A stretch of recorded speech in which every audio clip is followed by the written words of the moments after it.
사연 왔어요. 톡톡. 오늘의 이야기를 시작하겠습니다. 보통 남자들은 군대 가는 꿈 다시 꾸는 게 가장 공포스럽다고 하잖아요. 그런데 저한테 가장 공포스러운 꿈은 집이 무너지는 꿈입니다. 흔하지는 않죠. 집이 무너지는 경험을 해본 사람이 뭐 얼마나 되겠습니까? 그런데 전 그 경험을 해봤습니다. 다 돌아가신 친정아버지 덕분이죠. 저희 친정아버지 엄청난 도박꾼이셨거든요. 그래도 엄마 말씀을 들어보면 원래는 꽤 착실하신 분이었다고 합니다.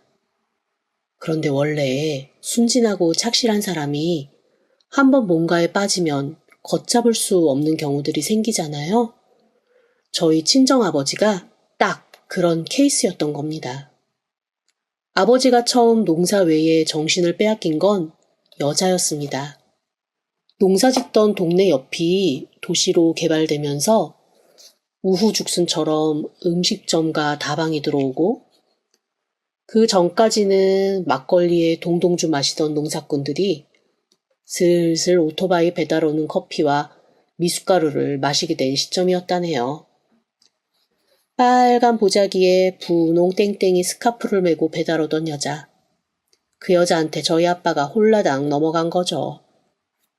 아무것도 모르고 시골에서 물려받은 땅 가지고 농사짓던 사람 앞에 오빠 오빠 하면서 홀리는 예쁜 여자가 생기니까 한마디로 호로록 녹아버리신 겁니다. 억세고 일 잘하는 저희 엄마만 맨날 보다가 착착 감겨드는 여자가 나타나서 애교를 부리니 우직한 바위 같은 사내 마음이 쩍 갈라져 버린 거죠.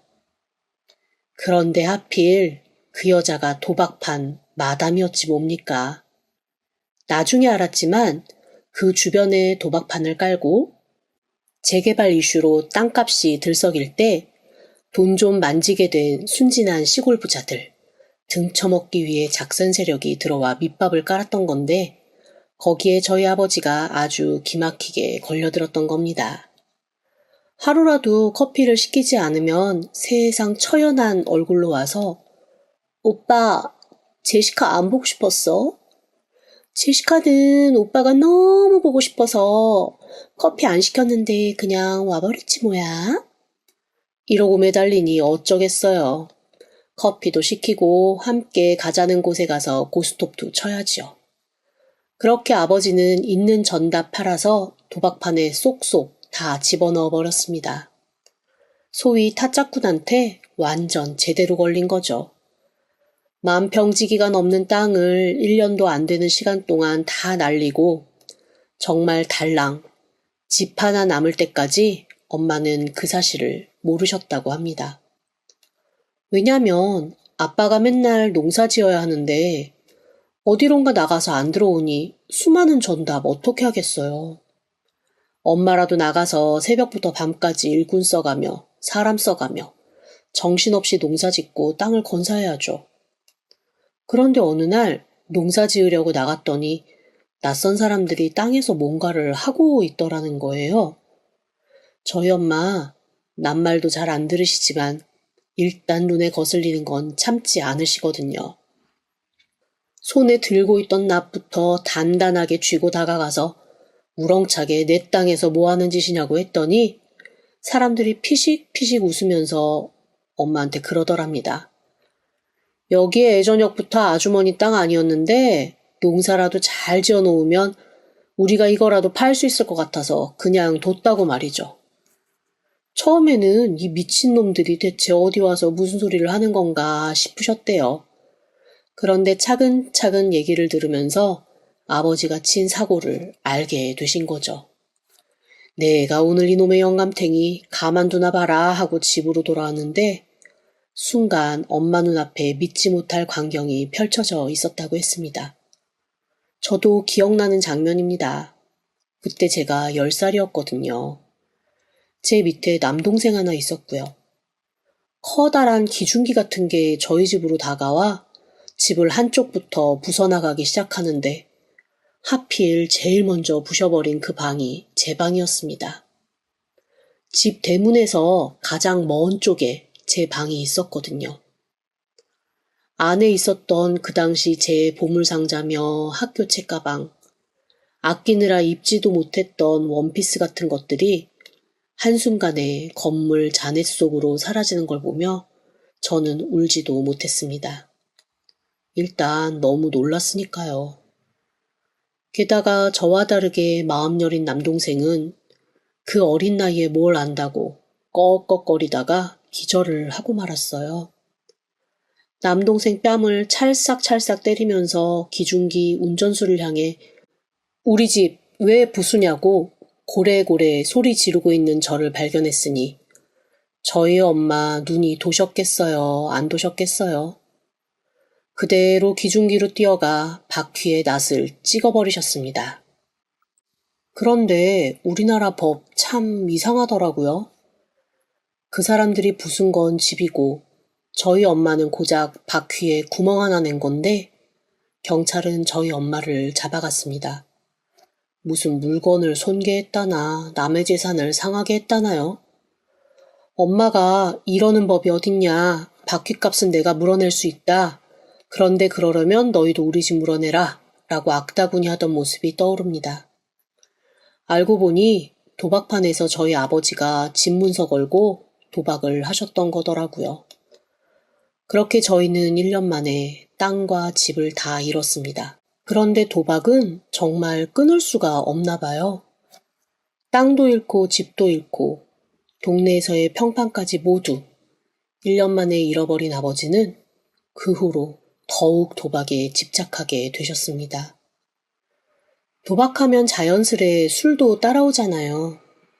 술만 먹으면 내가 2배로 찾아올 거라느니 3배로 찾아올 거라느니 말씀은 엄청 많으셨어요. 제가 지금도 신기한 건 그런 아버지를 엄마가 버리지 않았다는 거예요.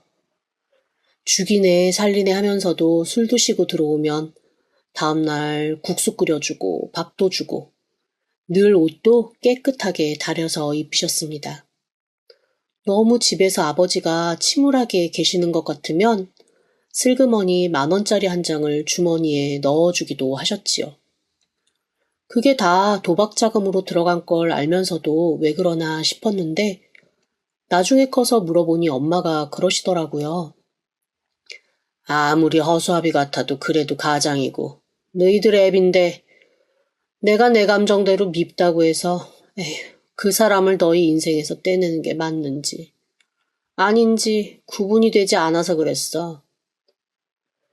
다른 사람이 들었으면 답답하고 무식한 생각이었을지는 몰라도 엄마는 그렇게 나름의 소신을 가지고 아버지를 돌보셨습니다. 그것도 오래가지는 못했지만요. 3년 만에 아버지가 돌아가셨거든요. 그나마 엄마가 아버지를 내치지 않고 집에서 걷어주셨던 덕에 아버지는 여느 도박꾼처럼 비명행사, 객사를 하신 게 아니라 그래도 집에서 자식들이 보는 앞에서 숨을 거두셨습니다. 그제야 엄마가 참아온 세월이 이때를 위한 것이라는 생각을 했어요. 자식들에게 도박꾼 아버지, 밖에서 죽어 시신도 못 찾는 기억을 남기고 싶지 않았던 거죠. 평생 농사만 지었지만 우리 엄마 그렇게 지혜가 있으신 분입니다. 아버지 돌아가시고 저희 식구는 셋이서 똘똘 뭉쳐 정말 악착같이 살았습니다. 제대로 된 지붕이 있는 집에서 자본 건 그로부터 10년이 훌쩍 지나서였죠. 텐트에서도 살아본 적 있거든요. 게다가 어렸을 때 집 무너지면서 너무 놀란 다음부터 남동생은 수시로 경기를 하는 체질이 되어 완벽한 일상생활은 좀 어려운 상태였거든요. 결국 저랑 엄마가 악착같이 살아내는 것밖에는 답이 없었습니다. 그렇게 자랐으니 제가 얼마나 집에 대한 집착이 심하겠어요. 제 인생 목표는 10살 그 시절부터 지금까지 오직 한 채의 집, 오직 집 한 채입니다. 중학교, 고등학교를 검정고시로 졸업하고 계속 공장에서 일을 했습니다. 다들 공장 교대 시간이 되면 지쳐서 집으로 갈 때 저는 꼭 아르바이트를 하나 더 하고 들어갈 정도로 독하게 살았습니다. 오직 집 때문에요. 이렇게 고생을 했으면 그 공장 시절이 기억도 하기 싫어야 하는데 그래도 거기서 남편도 만나고 결혼도 해서 그런지 여전히 제게는 고마운 시절, 고마운 장소로 남아 있습니다. 지금의 남편은 공장 일을 2년 정도 했을 때였나? 그때 만났어요. 저는 생산직이었고 남편은 관리직이었습니다. 저희 공장이 우리나라의 거의 마지막으로 남은 편직물 공장이었는데 지금도 하고 있는지는 잘 모르겠습니다. 나름 남쪽 지방에서는 꽤 규모 있는 공장이어서 인원이 많이 필요했거든요. 일도 3교대로 했고요. 워낙 수출을 많이 하는 곳이라 외국어를 하는 직원도 꽤 있었습니다. 남편은 그 중에서도 영어와 일어를 구사할 수 있어서 나름 공장의 엘리트로 불리는 사람이었어요. 게다가 얼굴도 꽤 반반하게 생긴 편이라 남편을 좋아하면서 괜시리 얼굴 붉히는 공장 친구들도 꽤 많았습니다. 그런데 저는 그런 남편이 한 번도 눈에 들어오지 않았어요. 왜냐? 제 목표는 오직 조금이라도 잔업을 더하고 잔업수당을 받아 집 사는 돈에 보태는 거. 그것뿐이었으니까요.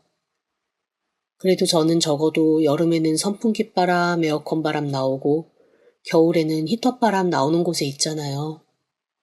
비록 출퇴근할 때 입는 옷은 365일 똑같은 추리닝일지라도 공장 안에서 입는 옷은 깨끗한 작업복도 입고 지내고요. 그런데 제가 그렇게 일하는 동안에도 저희 엄마와 남동생은 옆집 물소리까지 고스란히 들리는 얇은 벽, 옷이 없어 누더기 같은 이불 뒤집어 쓴 채 이악 물고 공부하고 일하고 한다는 걸 너무 잘 알고 있었으니까요.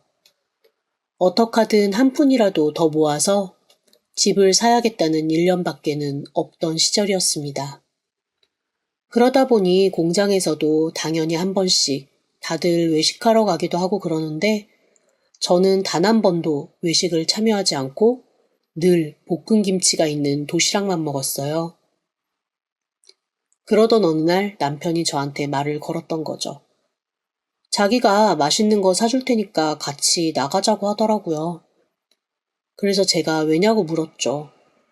아마 모르긴 해도 좀 가시돋친 대답이었을 겁니다. 너 혹시나 동정하냐? 같은 마음이 불쑥 올라올 때였으니까요. 그런데 그 사람 대답이 생각보다 제 맘에 들었습니다. 그냥 동료로서의 호의?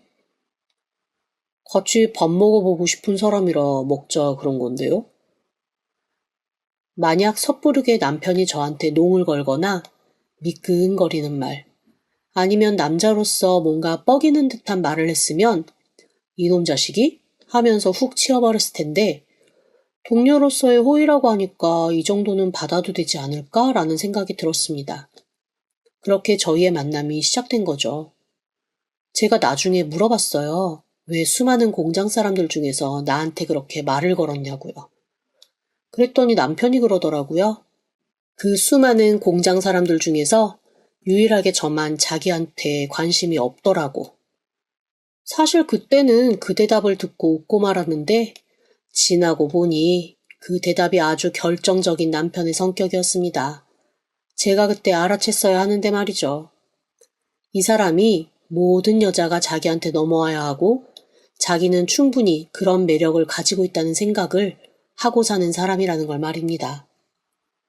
그렇게 어우렁더우렁 3년쯤 연애를 하고 나니 그가 그러더라고요. 제가 얼마나 집에 대한 집착이 큰지 아니까 저를 집으로 유혹하더라고요. 자기가 우리 신혼집으로는 전셋집 하나 마련할 수 있다. 그리고 저희 친정에는 크지는 않지만 월세집 하나 정도는 해드릴 수 있을 것 같다. 그러니 결혼해서 같이 돈을 모으고 살자라고 말입니다. 다시 돌이켜 생각해보면 그때 제안을 거절했어야 했습니다. 하지만 집에 목말라 있던 저는 전세와 월세, 두 개 집이 한꺼번에 생긴다는 유혹을 이기지 못했어요. 솔직히 말하면 남편을 사랑하는 것도 사랑하는 거였지만 어쨌거나 집 두 채가 생긴다는 거에 더 마음을 뺏겼던 건 사실입니다. 그 사람이 결혼 후에도 생활비 절반 외에 제가 버는 돈은 다 모아서 집 사는데 써도 된다고 했거든요. 사실 그렇게 말해주는 남자 드물잖아요. 내 명의의 집을 위해 그렇게 이해해준다는데 당장 엄마와 동생이 벽과 천장이 튼튼한 집으로 갈 수 있다는데 결혼을 안 할 이유가 없었습니다. 물론 남편을 사랑한 게 제일 우선이었지만요. 그래서 결혼을 하고 난생 처음 아파트에서의 삶이 시작되었습니다. 엄마랑 동생도 남편이 구해준 방 2칸짜리 월세 아파트에서의 삶을 시작했고요. 처음 집에 입주한 날 저는 단 한숨도 자지 못했습니다. 너무 꿈 같고 현실 같지 않아서 혼자 죽죽 울고 있는데 이런 제 마음을 알 일 없는 남편은 옆에서 드르렁 코를 골며 잘 노자더라고요. 이 마음을 누구한테라도 털어놓고 싶어 무작정 핸드폰을 열었는데 글쎄 엄마한테 문자가 와 있는 겁니다. 저는 저희 엄마가 문자를 칠 수 있다는 것도 그때 처음 알았어요. 그 문자에는 이렇게 적혀 있었습니다. 고맙다. 행복해. 띄어쓰기조차 제대로 되지 않아 띄엄띄엄 적힌 문자를 보며 저는 결국 날이 밝아올 때까지 이불을 입에 물고 꺽꺽거리며 울었습니다. 그날부터 저의 허리띠 졸라매기는 더욱 심하게 시작되었어요. 어떡하던 전세와 월세를 벗어나서 제 명의, 엄마 명의, 동생 명의, 이렇게 3사람 명의로 된 집 한 채씩 갖는 것. 그게 저희 새로운 목표가 되었거든요. 결혼하고 공장을 그만뒀기 때문에 결혼 후에는 온갖 곳에서 파트타임 아르바이트를 시작했습니다. 파트타임 아르바이트도 타임테이블을 잘 짜면 어지간한 월급보다 많이 벌 수 있겠더라고요. 새벽부터 밤까지 저의 일정은 빼곡했죠. 남편은 고맙게도 생활비는 자기가 갖다 줄 테니까 제가 버는 돈은 제 꿈을 위해 쓰라고 해주더라고요. 사실 생활비를 내야 하면 그만큼 계획이 차질이 생기는데 그렇게 말해주니 얼마나 고마웠는지 몰라요. 그것만으로도 그 사람은 저에게 해줄 수 있는 모든 걸 해줬다라는 생각이 들었습니다. 거기에 시부모님도 제게는 큰 힘이었습니다. 뭐 이것도 나중에는 제 뒤통수를 치는 요소가 되긴 했지만 처음 만날 때부터 시부모님은 제게 무척 너그러우셨습니다. 결혼 1년 만에 제가 생각지도 않게 임신을 했거든요. 남편이 외동아들이기 때문에 저 역시 혹시나 아들을 낳아야 하지 않을까 하는 강박이 있었는데 딸이었습니다. 그런데 열심히 돈을 벌려면 둘 키우기는 힘들 것 같아서 사실 하나만 낳고 낳지 않을 생각이었거든요. 그런데 덜컥 딸을 낳으니 혹시 아들 낳으라는 소리를 듣는 거 아닌가라는 스트레스를 혼자 받기 시작했었습니다. 그런데 시어머니가 저한테 그러시는 거예요. 예, 우리 집은 제 하나뿐이긴 하지만 굳이 아들 낳으라고 얘기 안 한다. 너희가 딸 하나 예쁘게 잘 키워서 행복하면 돼. 요즘에는 딸이 더 복되다고 하지 않니? 딸하고 알콩달콩 사는 거 보면 우리도 그게 좋아. 할머니 할아버지한테도 손녀 녀석이 훨씬 더 애교 있다고 하더라고. 애교 만점 우리 손녀 낳아줘서 고맙다. 성격 자체가 살가운 분은 아니라 친절하기는 해도 어딘가 다가가기 어려운 그런 분인 줄 알고 살았는데 먼저 그렇게 말씀을 해주시니 제 몸속에 있는 충성심이 부글부글 끓어올랐습니다. 그리고 1년 뒤 시어머니가 그렇게 말 한마디 하신 것에 천냥빛을 제가 갚는 일이 생겼죠. 어머님이 풍으로 쓰러지셨거든요. 저는 어머님이 쓰러지신 후 바로 요양보호사 자격증을 땄습니다. 그리고 어머님 수발을 제가 하기 시작했죠. 가족이 시중을 들어도 자격증이 있고 일정 요건이 채워지면 가족 간병 비용 이런 것들이 나오더라고요. 그래서 비용도 받고 어머님을 보살피지 않는 시간에는 다른 분들 돌보면서 저의 아르바이트는 계속 이어졌습니다. 쓰러지신 어머님은 7개월 만에 돌아가셨어요. 그런데 7개월을 다른 사람들 7년 투병하는 것만큼이나 모두를 힘들게 하셨습니다. 대소변도 받아냈어야 했고 치매도 오셨습니다. 그것도 고운 치매가 아니라 험한 치매가 오셔서 계속 소리 지르고 울고 사람 때리는 그런 증상으로 오셨거든요. 그걸 24시간 제가 고스란히 다 받아내면서 제 마음속에선 계속 한 가지 생각뿐이었습니다. 너희 행복하면 된다고 했던 어머니, 어머님 모습만 기억하자라는 거였습니다. 그 와중에도 남편은 동분서주 사방으로 일을 다니느라 바빴습니다. 생활비며 병원비며 다 돼야 하니 얼마나 바빴겠어요. 집에도 못 들어오는 날이 허다했습니다. 가끔은 속옷이 너무 지저분해 사입었다며 새 옷을 입고 오기도 했는데 그때마다 저는 그저 그렇게 힘들게 사는 남편이 불쌍하기만 했습니다. 시댁도 남편도 저에게는 우선 고마운 존재였거든요. 일단 저랑 친정이 든든한 대문 있는 집에서 살게 해준 사람들이잖아요. 아, 사실 초반에 제가 시댁에 조금 서운했던 건 있습니다. 제가 시집와서 보니까 시댁 재산이 그렇게 없는 집이 아니더라고요. 조상님들이 물려주신 땅도 좀 있고 아버님이 그래도 알뜰살뜰 모아놓으시고 사업으로 불려놓으신 것도 많아서 꽤 재산이 있는 집이었던 거죠. 다만 돈을 도통 쓰지 않으실 뿐이었습니다. 저희가 힘든데도 집도 안 사주시고 그냥 너희가 알아서 전세 열심히 살아라. 나중에 이사 가게 되면 우리가 좀 보태주기는 하마 같은 느낌으로 모른 척 하시더라고요. 처음에는 그게 좀 서운하긴 했는데 나중에 생각해보니까 사실 어머님 아버님이 굳이 저희 집을 해주실 이유는 없는 거잖아요. 그나마 한 번씩 볼 때마다 용돈 주시고 저희 아이한테 입는 거, 먹는 거 아끼지 않으시니 그것만으로도 감사하다 한 거죠. 그런데 어머님이 돌아가시고 나니까 아버님이 저한테 그러시더라고요. 이번에 어머님 케어하는 거 보니 자기도 안심이 된다며 우리 며느리 나 버리지 말라고 말이죠. 하실 수 있는 말인데 듣는 순간 소름이 쫙 돋았습니다. 아버님 쓰러지시면 내가 이 짓을 또 해야 하나? 나는 언제 돈 모으지? 라는 생각이 훅 들더라고요. 그런데 제 마음을 읽기라도 한 듯 아버님이 그 뒤를 이어 이렇게 말씀하셨습니다. 내가 우리 며느리 아파트 한 채 사주마. 저는 제 귀를 의심했습니다. 근처에 아파트 신축한 거 알고 있지? 거기 30평대 하나 해주마.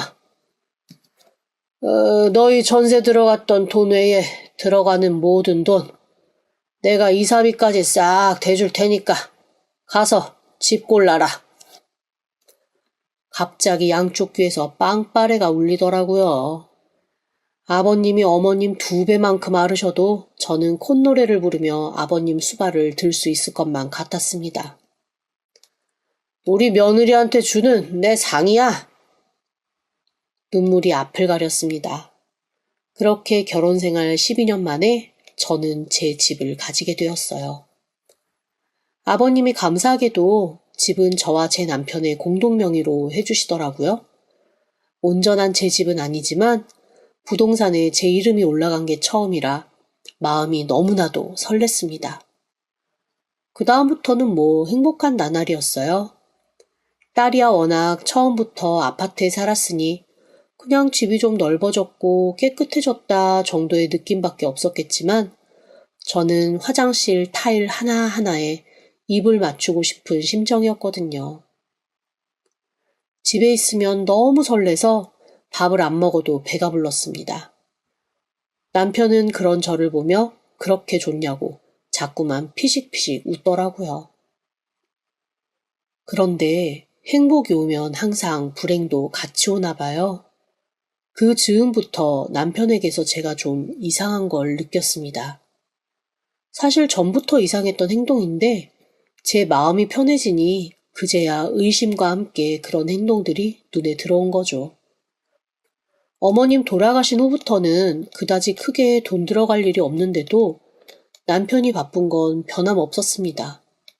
가끔 속옷도 다른 걸 입고 와서 제가 물어보면 오히려 당당하게 바빠서 밖에서 계속 갈아입고 다니고 그랬는데 왜 새삼 다시 물어보냐는 식으로 오히려 제게 툭박을 주더라고요. 그리고 절대로 자기 전화기를 몸에서 떼어놓지 않았습니다. 제가 잠시 핸드폰으로 뭔가 결제를 할 것이 있어서 빌려달라고 했는데 그걸 세상에 끝까지 안 주더라고요. 보통 연인이나 부부 사이에 비밀번호까지 공유는 안 할 수 있어도 그렇게 잠시 빌려달라는 것도 예민하게 굴면서 싫어하면 뭔가 있는 거잖아요. 결정적으로는 제가 전화기에 뜬 이름을 하나 본 사건이 있었고요. 남편이 전화기를 슬쩍 손에 들고 있는데 전화가 오더라고요. 보통 누군가에게서 전화가 오면 발신이 뜨잖아요. 글쎄 여동생이라고 뜨는 거예요. 근데 남편한테 여동생 없거든요? 딸 없이 아들만 있는 집이라 제가 딸을 낳았을 때 시어머니가 딸도 괜찮다라고 하셨던 거잖아요. 너무 이상했습니다. 게다가 그 자리에서는 전화를 안 받더라고요. 살짝 당황한 얼굴이기도 하고요. 그래서 남편에게 물어봤습니다. 당신 여동생한테 전화 왔는데? 여동생이 있었어? 그러자 남편이 몹시 당황하며 전화기를 얼른 끄더라고요. 여동석이라는 남자한테 전화가 온 걸 제가 언뜻 보느라 잘못 본 거라나요? 참나, 누구를 바보로 하나. 제가 그 정도도 못 읽는 바보는 아닌데 말이죠. 오히려 그러니까 더 의심이 되는 거예요. 게다가 결혼 전 남편의 전적을 제가 알잖아요. 온 공장에 있는 사람들이 자기를 좋아해야만 직성이 풀리는 그 성질. 혹시 그게 바람으로 이어진가 아닌가 싶어서 그날 제대로 날 잡고 남편 드자비를 했습니다. 한두 시간 정도 진이 쏙 빠지게 남편을 추궁했더니 그제야 남편이 충격적인 얘기를 하나 하더라고요. 자기가 이복 여동생이 있다는 겁니다. 그게 무슨 소리야? 그럼 아버님이 바람을 폈단 소리야? 남편이 그렇다면서 고개를 끄덕였습니다. 남편이 해준 얘기는 충격적이었습니다.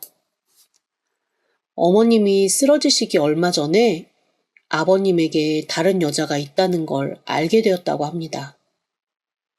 안 그래도 어머님 건강이 좀 안 좋아지는 상황에서 내연녀의 존재까지 알게 되면 곤란할 것 같아 남편이 아버님의 여자를 만났다고 하더라고요.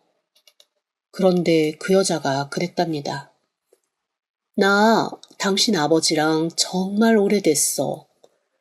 당신 태어난 날도 당신 아버지 나랑 있었다고. 그게 무슨 소리세요? 따지고 보면 내가 본처지. 당신 아버지가 사랑한 건 나였으니까. 집에서 반대하는 바람에 마음도 없는 여자랑 결혼해서 그 사람이 얼마나 방황했는지 알기나 해?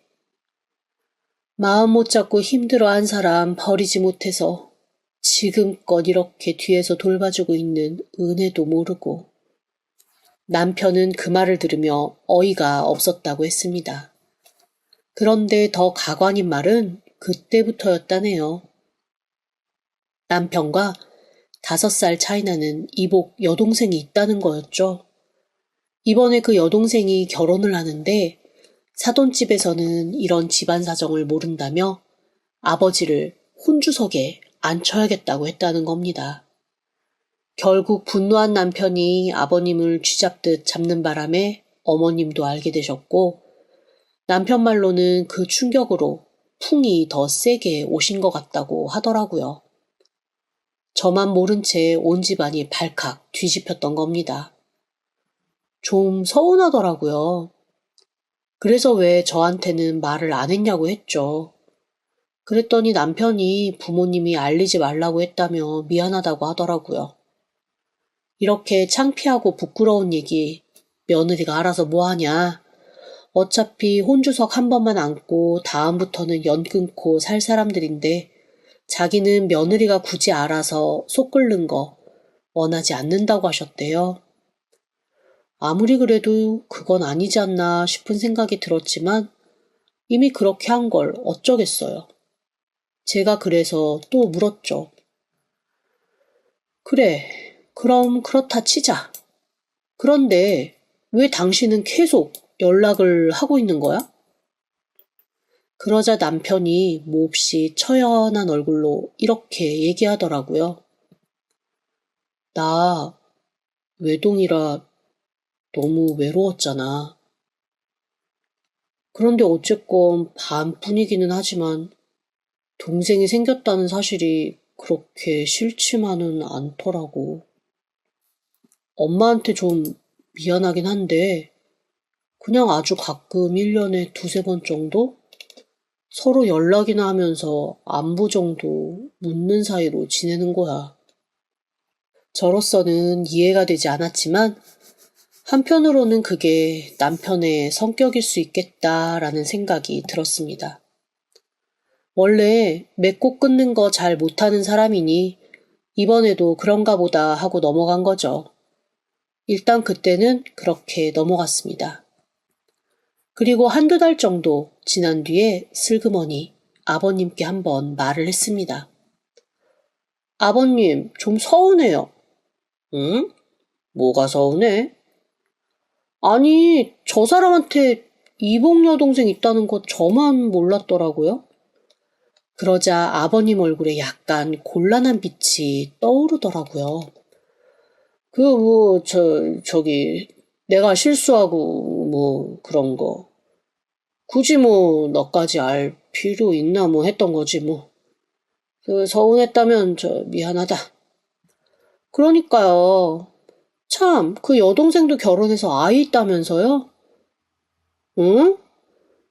잘은 모르지만, 한 5살 언저리 된 것 같더라. 어머, 우리 애랑 별로 차이가 안 나네? 어떻게 보면 사촌인데. 아이고, 저기 그렇게 따지면 우리나라 한 다리 건너 하나가 다 친척이지, 굳이 사촌들 찾고 그럴 거 없다. 에휴, 나중에 다 골이나 아파. 친척들 많으면 그것도 골치야. 그냥 잊어라. 신경 쓰게 해서 미안하다. 좀 이상했습니다. 어머니는 몰라도 아버지는 가족, 핏줄에 대한 열망이 아주 크신 분이에요. 그런 분이 아들 낳으라고 성화 안 하는 게 정말 신기할 정도로 그 부분에 대한 집착이 큰 분입니다. 오죽하면 같은 성을 가진 사람을 만나면 족보를 타고 올라가 친척 관계인지 아닌지를 다 검토해야 직성이 풀리시는 분이거든요. 게다가 평소 저희 아버님 굉장히 수다스러우신 분입니다. 그런데 그날따라 말을 빨리빨리 끝내고 싶어 하시는 게 느껴지는 거예요. 그래서 생각했죠. 정말 부끄러우신가 보다. 며느리 볼낯이 없나 보다. 라고 말입니다. 그렇게 일상으로 돌아가는 듯 했습니다. 그런데 저희 아이가 초등학교 저학년인데도 놀이터에서 노는 걸 정말 좋아하거든요. 맨날 아파트에서만 있다 보니까 놀이터에서 흙 만지고 그네 타고 이런 게 그냥 좋은가 봐요. 그래서 아무리 늦어도 놀이터를 한 번씩 나가고 싶어 합니다. 보통은 제가 데리고 나가는데 그날따라 제가 너무 힘이 든 거예요. 그래서 남편에게 부탁을 했죠. 애랑 같이 놀이터 좀 데리고 나갔다 와줄 수 있냐고요. 그랬더니 아이와 함께하는 건 어지간해서는 거절하지 않는 남편이 살짝 곤란한 얼굴을 하면서 시간이 좀 애매하다는 겁니다. 그리고 피곤하다고 하면서 어떻게든 나가지 않으려고 하더라고요. 하긴 평소에 나가서 노는 시간이 아니기는 했지만 그래도 애가 저렇게 성화를 하니 좀 데리고 나갔다 왔음 했거든요. 그래서 제가 애랑 놀아주라는 게 아니고 그냥 아이 노는 거 옆에서 좀 지켜보고만 있어달라고 했습니다. 한참을 머뭇머뭇하다가 아이를 데리고 놀이터로 나가더라고요. 그런데 집에 돌아온 아이의 표정이 이상한 거예요. 그래서 속으로 그냥 그렇게 생각했죠. 아빠랑 노는 게 재미가 없었나? 아니면 놀이터에서 무슨 일이 있었나? 그래서 아이를 씻기면서 물어봤습니다. 아이는 입을 꼭 다물고 아무런 대답을 하지 않더라고요. 그래서 저도 조금 걱정은 됐지만 더 캐묻지는 않았습니다. 스스로 말하고 싶을 때까지 기다려보려 한 거죠. 근데 며칠 뒤에 아이가 그러는 거예요. 엄마, 놀이터에 어떤 남자애가 자꾸 우리 아빠만 보면 아빠라고 그런다? 그게 무슨 소리야? 아니, 어떤 아줌마랑 나오는 남자애가 있는데 자꾸 우리 아빠 보고 아빠라고 해. 아빠는 뭐라 그래? 아빠가 나한테 잠깐 여기서 기다리라고 하고 걔한테 가서 뭐라고 말하고 왔더니 그냥 집에 가더라고. 아마 자기가 아빠가 아니라는 걸 설명했나 봐. 그래? 자기 아빠랑 닮아서 착각했나? 그럼 걔는 바보인가 봐. 벌써 2번이나 그랬어. 사실 그때는 그 말을 대수롭지 않게 넘겼습니다. 그런데 며칠 뒤 딸이랑 제가 같이 놀이터를 나갔는데 딸이 어딘가로 손가락질을 하더라고요. 젊은 모자가 거기서 놀고 있더라고요. 여자는 저보다 4~5살 어려 보였고 아들아이는 제 딸보다 2~3살 정도 어려 보였습니다. 그런데 갑자기 아이의 얼굴을 보는 순간 제 머리 끝부터 등줄기까지 아주 차갑고 뜨거운 번개가 하나 스쳐 지나가는 것 같더라고요. 남편과 정말 판박이처럼 꼭 닮은 아이가 거기 서 있는 겁니다. 닮아도 이렇게 닮을 수는 없었습니다. 그동안 아무런 짐작을 하지 못했고 느껴지는 것도 없었지만 아이를 보는 순간 깨달았습니다. 저 아이가 제 남편에게 아빠라고 부른 거, 그거 실수 아니었다는 걸 말이죠. 섣부르게 다가가긴 어렵더라고요. 그리고 제 아이가 그쪽으로 손가락질하는 걸 느꼈는지 아이 엄마가 후다닥 아이를 데리고 사라졌습니다. 저는 제 딸한테 잠깐만 놀이터에서 꼼짝 말라고 하고 슬그머니 따라갔습니다. 그런데 2사람이 저희 옆동 아파트로 들어가는 거예요. 기가 막혔죠. 그날은 일단 아이를 데리고 집으로 들어왔습니다. 그리고 남편한테 아무런 티도 내지 말라고 아이에게 신신당부했어요. 놀이터에서 걔 봤다는 얘기 아빠한테 하지 마. 왜? 아빠가 불편해 할까봐.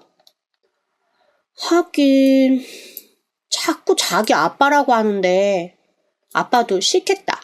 그치? 그러니까 아무 말도 하지 마. 알았지? 응, 알았어. 그렇게 아이를 달래놓고 저는 그때부터 진지하게 고민에 빠졌습니다. 대체 이걸 어떻게 해야 하나 싶었던 거죠. 남편의 전화기를 염탐하려고 해도 워낙 비밀번호를 철저하게 고수하는 사람이라 알 수가 없더라고요. 결국 제 작전은 하나였습니다. 남편을 골아떨어지게 만든 후 핸드폰을 열어보는 거였죠. 저희 남편 술이라면 사실 사족을 못 쓰는데 제가 술 먹는 걸 너무너무 싫어해서 밖에서 술을 마시고도 싹 깨고 나서 들어오거든요. 술 냄새가 조금만 나도 제가 대문 열어주지 않은 게 몇 번 있었더니 아예 술을 먹는 날이면 차라리 집에 들어오지 않고 밖에 여관방에서 자고 들어오던 사람입니다. 제 잘못이죠. 그렇게 밖에 나돌아다닐 기회를 대놓고 줬으니 얼마나 신나게 그동안 바람을 피웠을지 안 봐도 뻔했습니다. 그래서 남편이 좋아하는 술을 주종별로 사다 놓고 저녁에 갈비찜을 푸짐하게 했습니다. 남편 눈이 휘둥그레지더라고요. 아니 이게 무슨 일이야? 당신 무슨 일 있어? 아니, 생각해보니까 아버님이 집도 사주셨고 따지고 보면 당신 덕에 내 꿈이 일찍 이뤄진 건데 내가 당신한테 그래도 이렇게 술상 한 번은 차려줘야 되지 싶어서 갈비찜도 하고 술도 이것저것 마련했어. 오늘은 집에서 편안하고 신나게 한번 마셔봐요. 남편 얼굴에 화색이 돌았습니다. 얼마나 좋아하던지요. 그렇게 남편은 그날 인사불성이 되도록 고기를 먹고 술을 마셨습니다. 혀 꼬이는 소리로 뭐라 하는데 제 마음은 그저 어서 남편이 골아떨어져 지문으로 핸드폰을 열고 싶다라는 생각밖엔 없었어요. 결국 남편이 골아떨어진 후 저는 조심스레 남편의 핸드폰을 열었습니다. 왜 슬픈 예감은 틀린 적이 없죠? 이 인간 듀얼 번호도 쓰고 있더라고요. 두 번째 번호로 만든 메신저 창과 문자에는 그 여자와 주고받은 수많은 문자와 전화가 가득했습니다. 충격인 것은 남편의 내연녀도 맞지만 아버님 내연녀의 딸인 것도 사실이라는 점이었습니다. 이 인간이 자기 이복 여동생이랑 바람을 피운 거였습니다. 그리고 아이도 남편의 아이가 맞았습니다. 저희 옆동에 산 것도 맞았고요. 이 인간이 강크게도 내연녀와 저를 한 동네에 밀어넣은 거죠. 그런데 알고 보면 저희 집 시아버지가 사준 거잖아요. 시아버지도 이 모든 사실을 알고 계신다는 강한 심증이 들었습니다. 다음 날, 날이 밝자마자 저는 시아버지를 찾아갔습니다. 그리고 바로 시아버지에게 말했습니다. 저 다 알고 왔어요. 그 사람 아버님 딸이랑 살림 차렸던데요? 시아버지 얼굴이 하얗게 질리더라고요. 일부러 그 아파트 사주신 거죠? 그리고 그년도 거기 살게 한 거 아버님이죠? 아버님의 침묵이 곧 대답이었습니다. 그런데 적어도 사과를 할 줄 알았던 아버님 입에서 나온 얘기를 듣고 저는 그 자리에서 거품 물고 쓰러질 뻔했습니다. 기왕 이렇게 된 것, 내 손자, 호적에 좀 올리면 안 되겠냐? 내후년이면 학교를 가야 하는데 걔가 자기 엄마 호적에 있을 순 없잖아. 내 핏줄인데. 기가 막히더라고요. 그런데 제가 집에 집착하는 걸 아는 시아버지가 글쎄 이런 말을 하시는 겁니다. 호적에만 올려준다고 하면 지금 살고 있는 집 공동명의가 아닌 제 명의로 바꿔주겠다고 말이죠. 그래서 제가 일단 명의 바꿔주면 해주겠다 했습니다. 마음이 급했는지 시아버지는 그 어느 때보다도 빠르게 움직이시더군요. 그동안 남편도 제가 모든 사실을 알았다는 걸 알고 슬슬 눈치를 보며 몸을 사리고 저는 이 두 인간의 뒤통수를 칠 시기만을 기다리고 또 기다렸습니다. 등기에 오롯이 제 명의의 집으로 이름이 새겨진 순간 저는 남편에게 말했습니다. 내 집에서 나가. 뭐라고? 그게 무슨 소리야 여보? 여기 내 집이야. 나랑 내 딸이 사는 집이라고. 넌 객식구야. 동거인에도 안 올라와 있어. 그러니까 나가. 이런 게 어딨어? 이건 약속 위반이지. 혼인서약 위반은 약속 위반 아니고? 그리고 나 이혼은 안 해. 넌 지금처럼 나랑 내 딸이랑 살 수 있게 가장의 노릇을 다해야 하고 네 여동생 아인지 네 아인지 조카인지 아들인지 헷갈리는 그 애는 절대 네 밑으로 호적 올라올 일 없을 거야. 아버님 죽을 때까지 손자가 호적에 올라가는 거 못 보실 거라고. 남편이 거품을 물었지만 어림도 없죠. 저 우리 엄마 닮아서 억세고 강한 성격의 소유자인데다 살면서 산전수전 공중전에 육지전, 게릴라전, 침투전까지 다 겪은 여자잖아요. 손에 집히는 대로 남편의 짐을 쑤셔 넣어 복도로 던져버렸습니다. 그리고 아파트 안에서 가장 수다스러운 여자한테 슬쩍 말을 흘렸어요. 제 속 얘기 털어놓은 척 하면서 이 망할 인간이 두 집 살림을 하는데 그걸 옆동에다 차렸다. 내가 진짜 창피해서 살 수 없다. 내 딸 불쌍해서 어쩌냐 하고 말이죠. 뭐 그 다음은 뻔하죠. 동네 맘카페 난리 나고 그 집 모자는 도망치듯 아파트를 떠나야 했습니다. 아, 나중에 알고 보니 그 모자가 살던 아파트 명의를 제 명의로 해놨더라고요.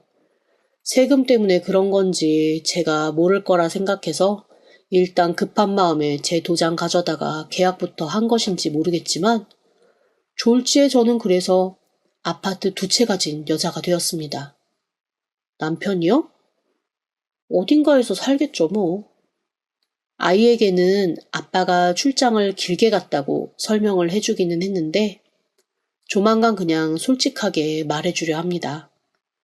다른 데서 이상하게 소문 듣고 오는 것보다 그게 나을 것 같아서요. 아, 그 내연녀가 살던 집으로는 저희 엄마와 남동생이 들어오기로 했어요. 가까이 살면서 저희 든든한 울타리가 되어줄 예정입니다. 저 정말 씩씩하게 잘 살아보려고요. 사연 왔어요 톡톡. 오늘의 이야기입니다. 저는 아들 하나를 키우면서 살고 있는 싱글파파입니다. 올해 6살인 아들은 저에게 삶의 희망이고 기쁨이고 피로 회복제입니다. 어찌나 애교가 많고 또래에 비해 속이 깊은지 가끔 이 아이가 없었다면 내 삶은 어땠을까 싶거든요. 아이 엄마는 아들을 낳고 4달 만에 집을 나갔습니다. 그때만 생각하면 지금도 자다가 벌떡 일어나 물을 한 바가지 마셔야 될 정도로 암담하고 황당합니다.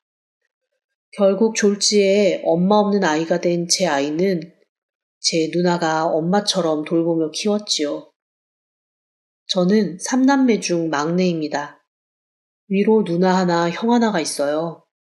사실 둘만 낳고 그만 아이를 낳으려 했던 부모님에게 뒤늦게 제가 생겨서 저희 어머니는 42에 저를 낳으셨습니다.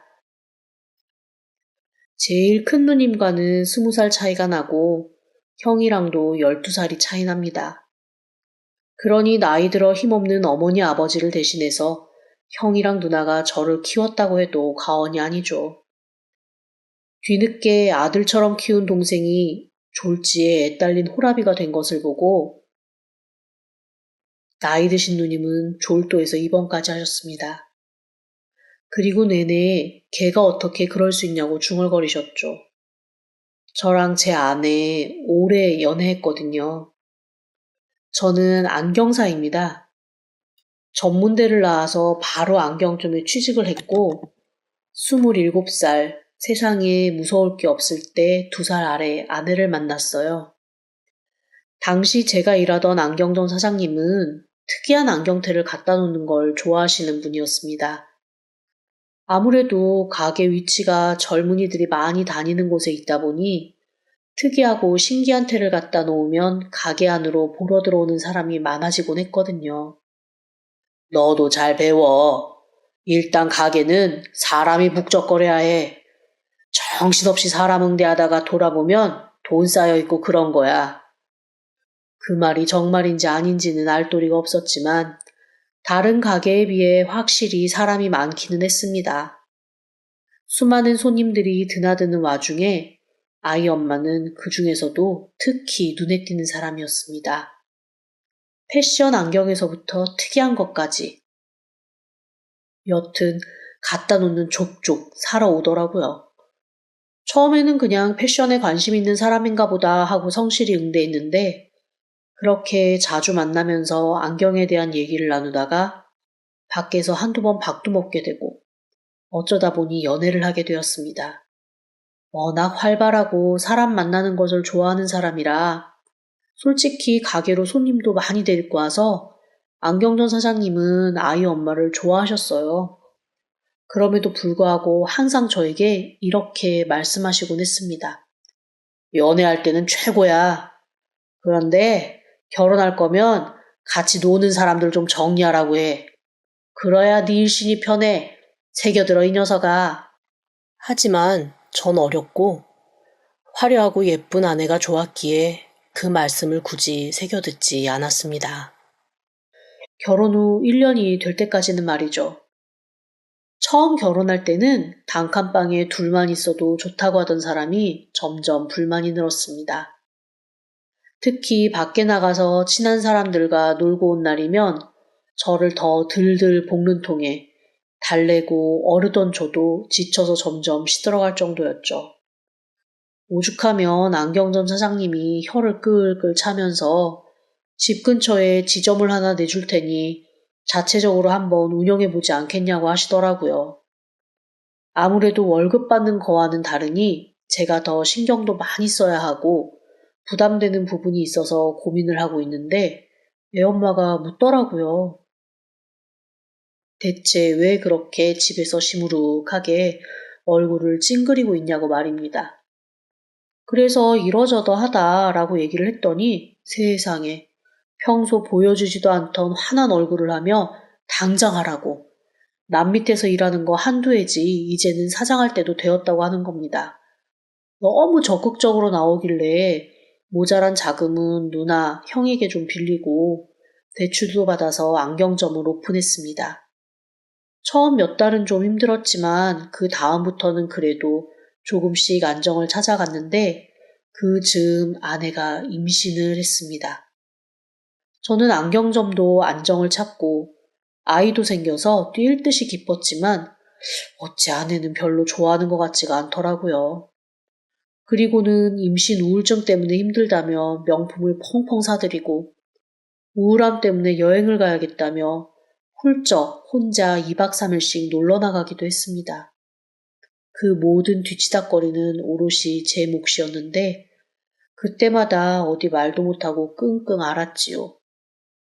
하지만 아이를 낳고는 그래도 맘 잡고 제대로 엄마 노릇을 해줄 거라고 생각했는데 그건 저의 소박한 소원이었을 뿐 아이를 낳고 나서도 아내는 변하지 않았습니다. 오히려 병원이고 조리원에서고 아이만 보며 울어대는 통에 선생님들조차 고개를 설레설레 하시며 이런 산모 처음이라고 아빠가 힘들겠다고 하실 정도였죠. 그렇게 살얼음판을 걷듯 살던 중 아내가 아이와 저를 집에 둔 채 사라진 겁니다. 왜 안 찾았겠어요.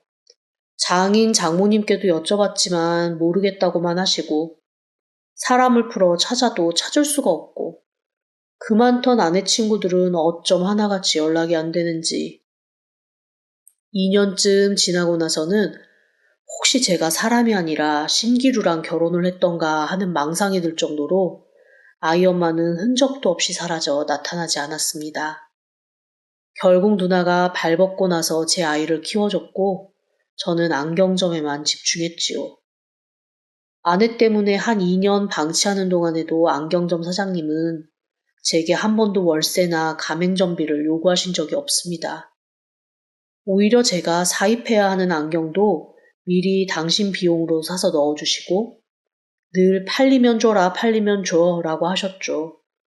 그렇게 도와주는 손길들이 없었으면 전 아마 좌절 끝에 아이도 제대로 키우지 못하고 알코올 중독이 되었건 도박꾼이 되었건 했을 것 같습니다. 하지만 일 마치고 돌아오면 누나가 뽀얗게 목욕시킨 아이를 제품에 안겨주고 이틀에 한 번은 안경점 사장님이 밥 먹자 술 마시자 불러내고 형은 주말이면 아이와 저를 자기 가족이랑 같이 데리고 여기저기 여행을 다녔습니다. 조카들이 나이 차이 많이 나는 제 아들을 어찌나 예뻐하며 잘 돌봐주던지 한 번은 저도 모르게 여행지 한가운데서 우뚝 서서 펑펑 울고 말았지 뭡니까. 그러자 형은 저를 꼭 안고 토닥여주고 형수는 제 아들을 안고 돌아서서 함께 울어주더군요. 조카들은 뭘 아는지 등 돌려 서서 다른 사람들이 저 못 보게 막아준다고 팔 벌리고 서 있고요. 그 장면이 가슴 깊숙이 박힌 이후 저는 정말 용기 내서 열심히 살았습니다. 그리고 아이가 6살이 되던 해 안경점을 찾은 한 여자를 만났습니다. 처음에는 아버지 안경을, 다음에는 조부모님을 모시고 와서 안경을 맞춰 드리더라고요. 세 번째는 본인이 쓸 선글라스를 사러 왔는데 아버지랑 조부모님 것을 살 때는 제일 비싸고 가볍고 좋은 것을 고르던 사람이 자기 것을 고를 때는 어찌나 고민하고 아끼면서 고르던지 그 모습이 어쩐지 참 예뻐 보였습니다. 그래서 2월 상품이기는 하지만 꽤 유명한 브랜드의 선글라스 재고를 하나 꺼내서 권했습니다. 이거 작년 모델이기는 한데 혹시 괜찮으시면 제가 60% 해드릴게요. 어머, 저 이거 작년에 너무 사고 싶었는데 비싸서 못 샀어요. 그런데 60%나 해주셔도 돼요? 안 남는 거 아니에요? 장사꾼이 안 남길 순 없죠. 어차피 재고라서 매장 DP에서도 뺐던 거니까. 좋은 주인 만나면 얘도 더 좋아하지 않을까요? 좋은 주인 만나서 좋아하는 거면 이 안경은 오히려 사장님도 좋아하는 거 아니에요? 좋은 분 같은데. 그 말을 하면서 그 여자의 얼굴은 빨갛게 달아올랐습니다. 순간 제 가슴에 쿵 하는 소리가 들리면서 심장이 어찌나 뛰던지 입 밖으로 나올 것 같더라고요. 이 적막한 순간을 어찌해야 하나, 제발 누구라도 하나 들어와라 하며 혼자 입술을 질끈 물고 있는데 제 마음을 읽기라도 한 듯 가게 문이 벌컥 열리더라고요. 아빠! 어라? 너 할머니 댁에서 저녁 먹은 거 아니었어? 여긴 어떻게 왔어? 내가 아빠 보고 싶어서 아빠랑 저녁 먹으려고 도시락 가져왔어. 뒤이어 누나가 들어왔습니다.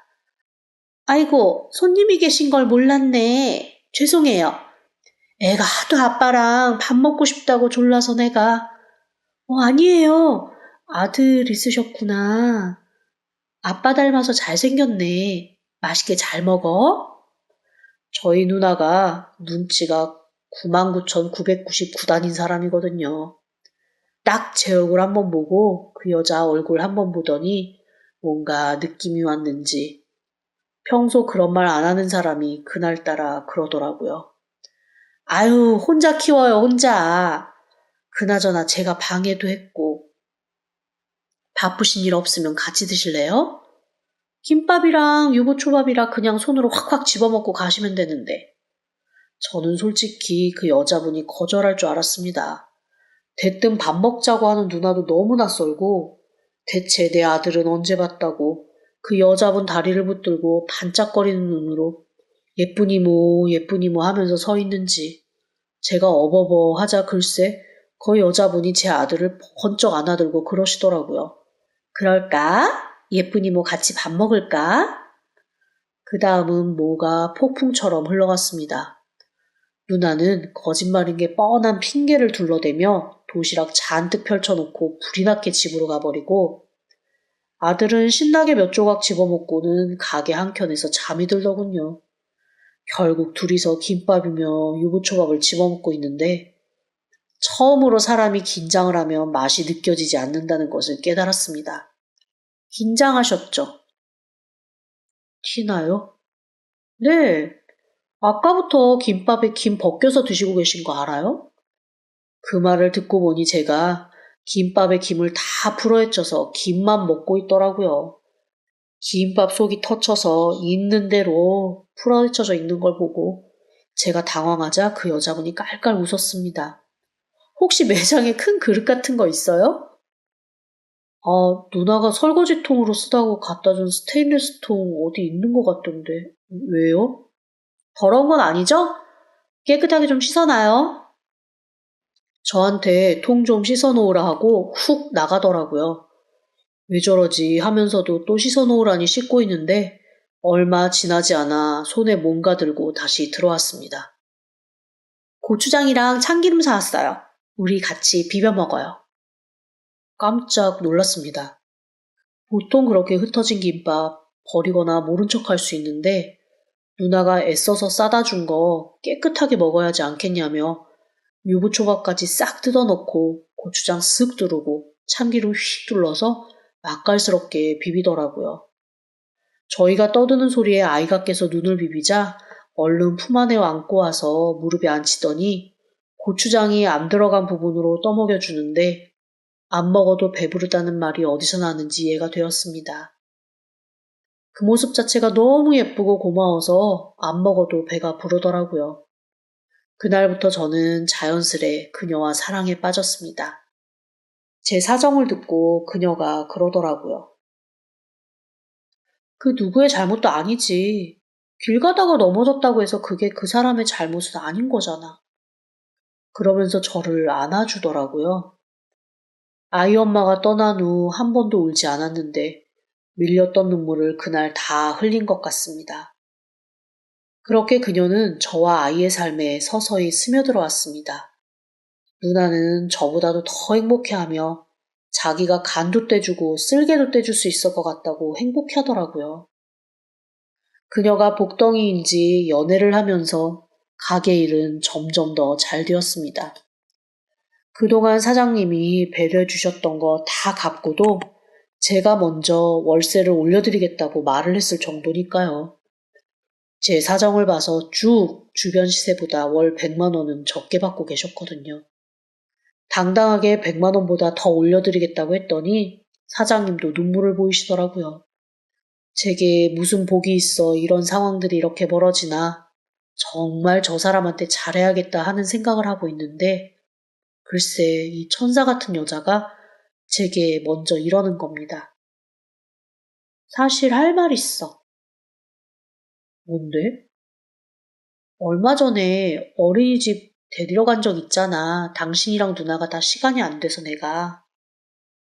그때 나한테 달려오면서 엄마라고 부르더라고. 가슴이 철렁했습니다.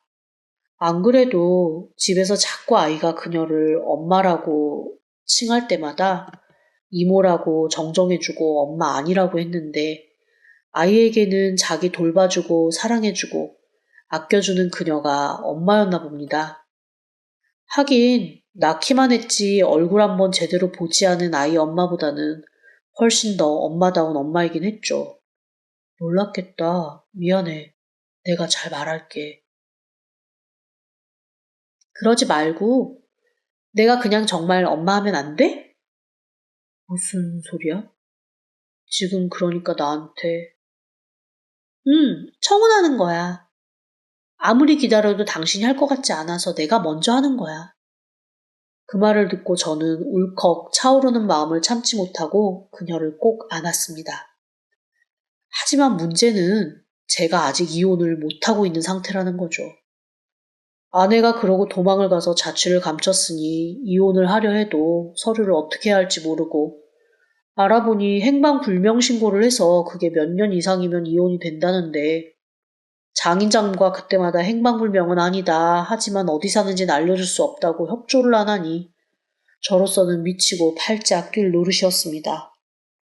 그런데 저도 새 인생을 살아야 하고 이렇게 좋은 사람이 눈앞에 나타나서 먼저 손을 내밀어 주는데 얼른 잡고 싶더라고요. 그래서 그때부터 더 본격적으로 아이 엄마를 찾기 시작했습니다. 장인 장모에게도 가서 냉정하게 말했죠. 이혼하고 새 인생 살려고 한다. 그러니 협조해달라고 말이죠. 그로부터 며칠 후 저는 집 앞에서 그렇게 찾아다니던 아이 엄마를 만났습니다. 머리끝부터 발끝까지 결혼 전과 하나 변한 거 없이 화려한 모습으로 서 있더군요. 그런데 아내가 한 첫 마디를 듣고 저는 그 자리에서 졸도할 뻔했습니다. 가게 잘 된다며? 애한테도 엄마가 필요한 시기인데 며칠 뒤에 짐 들어올 거니까 집 좀 정리해놔. 우리 아직 법적 부부인 거 알지? 이혼하고 싶으면 재산 절반 내놓고 아이 양육권은 내가 가져갈 거야. 너 지금 그게 7년 만에 나타나서 할 소리야? 적어도 네가 엄마라면 아이 건강은 어떻냐? 잘 자라고 있냐? 내가 죽일년이다. 이런 말부터 해야 하는 거 아니야? 나 그런 구질구질한 스타일 아닌 거 알면서 그래. 그나저나 요즘 여자 만난다며? 빨리 정리하지 않으면 그 여자 내가 상간녀 고소할 거니까 알아서 깔끔하게 처리해. 문 열어봐. 들어가게. 나가. 그리고 재산 절반 줄 테니 이혼해. 애는 안 돼. 원래 애는 엄마가 키우는 거야. 쓸데없이 기운 빼지 말고 애랑 재산 절반 주면 이혼해 줄게. 그 여자랑 새 인생 살던가. 아니면 나 이 집 들어와서 살 거야. 애도 누가 진짜 엄마인지는 알고 자라야 하지 않겠어? 그렇게 폭탄 선언을 하고 아이 엄마는 유유히 사라졌습니다. 3일 뒤에 이삿짐 들고 들어올 테니까 그 전에 의사결정하라고 말이죠. 너무 어이가 없어서 집 앞에 털썩 주저앉아 있는데 아이와 그녀가 손을 잡고 저 멀리서 걸어오는 게 보이더라고요. 어찌나 눈물이 나던지 무릎을 세워 펑펑 울기 시작했습니다. 멀리서 그 모습을 본 그녀가 얼른 아이를 안아 올려 사라지더군요. 그리고 곧 혼자 제게 왔습니다. 무슨 일이에요? 애기는 걱정 마요. 누님 댁에 잠시 데려다 줬어요.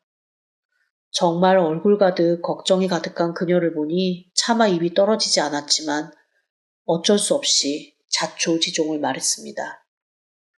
그런데 이 착한 여자가 그러는 겁니다. 자기는 신경 쓰지 말라고. 아이에게 가장 좋은 것을 택하라고 말이죠. 그래서 제가 아이에게 가장 좋은 게 당신인데 어떻게 해야 할지 모르겠다고 했더니 지금은 자기가 옆에 있는 게 별로 좋지 않을 것 같으니 당분간 떠나 있겠다고 하더라고요. 그러면서 기다릴 테니 제 상황 정리되면 얘기해달라고요. 그렇게 그녀가 떠나고 저는 누나에게 전화를 했습니다. 전화기 밖으로 누나가 뭐라고 마구 소리를 지르는데 그 말이 다 귀 밖으로 떠나갔습니다. 저는 다른 건 모르겠고 아이를 지켜야 한다는 생각밖에 없었고 그렇게 기준을 정하고 나니 어쩔 수 없이 아내를 다시 집으로 들여야겠더라고요. 대체 지난 시간 어디서 어떻게 살았는 건지는 모르겠지만 짐이라고 들고 온 게 이삿짐도 아니고 달랑 트렁크 2개였습니다. 그리고 그날부터 지옥이 시작되었습니다. 아내는 그래도 아이에게 엄마라며 다가가는데 아이가 민망할 정도로 아내를 외면하고 오히려 아이답게 솔직한 모습으로 싫다, 나가라, 여기 우리 집이다 라면서 미워하더라고요. 제가 아무리 아이를 위로하고 이해시키려고 해도 6살이 뭘 그렇게 얼마나 이해할 수 있겠습니까? 결국 아이는 집에도 있기 싫다면서 고모랑 살겠다고 떼를 쓰고 전 아이를 누나에게 맡긴 채 아내와 어색하게 그지없는 동거를 시작했습니다. 정말 한 집에 있다 뿐 아내와 남편의 모습도 아니고 남녀 관계도 아닌 기묘한 시간이 흐르면서 아내는 제게 점점 폭언을 하기 시작하더라고요. 애한테 얼마나 내 욕을 했으면 얼굴 한 번 못 본 애가 저렇게 나한테 나를 세우고 보기만 해도 펄펄 뛰어? 너 그 여자랑 진짜 결혼이라도 하려고 했어? 나랑 엄연히 부부인데? 너랑 내가 부부인 적이 있었니? 너 애 낳고 애 돌잔치 하기도 전에 뛰쳐나갔어. 당연히 애 입장에서는 너 엄마 아니야. 어차피 7살 이전 기억은 없어. 지금보다 잘하면 되지. 아니면 정말 애랑 나랑 둘이 살 수 있게 해달라니까? 아니 붙어있으면서 정 붙이기도 모자랄 판에 이렇게 떼어놓으면 붙을 정도 안 붙겠어. 그러면서 아내는 계속 저에게 아이와 따로 살 곳을 마련해달라. 이 집을 자기에게 주고 저는 눈 안에 들어가서 살라는 둥 쓸데없는 소리를 해댔습니다.